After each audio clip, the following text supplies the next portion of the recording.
Cross page by clicking the hot button at krdo.com. Abby.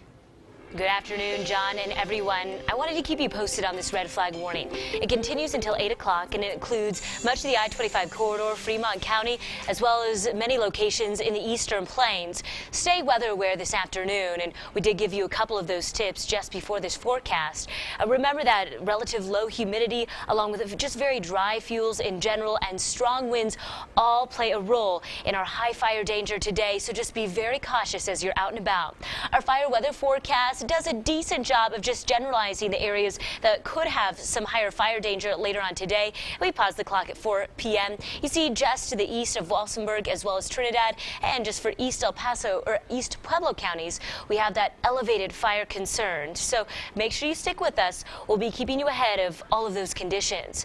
Now, not only do we have high fire danger today, we also have high fire danger tomorrow. That's why the National Weather Service has already issued fire weather watches that go into effect tomorrow morning and last through tomorrow night, and this includes the I-25 corridor, Fremont County, stretching out into the eastern plains.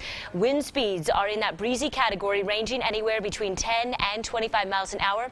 Right now, in fact, at the Colorado Springs Airport, we have 22-mile-per-hour winds, 12-mile-per-hour winds for the Pueblo Airport, and for the eastern plains, we're also looking at those blustery conditions. You'll definitely notice that as you step outside, and that could really cause any sort of fire starts to spread quickly.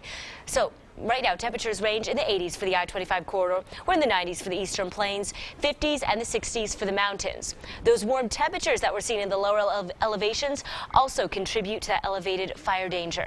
Not only are we keeping our eye on all these dry conditions and those areas that are really causing some fire issues, we are also looking at the possibility for some strong to severe storms for the far eastern plains, especially the southeastern corner of the state. Some of the biggest threats involved with some of these potential storms this afternoon include lightning along with a very strong gust. We could see a couple of gusts up to about 70 miles an hour. Small hail could be produced as well. So for the far eastern plains, we'll be keeping you ahead of any storms that do develop, and make sure you stick with us throughout the afternoon.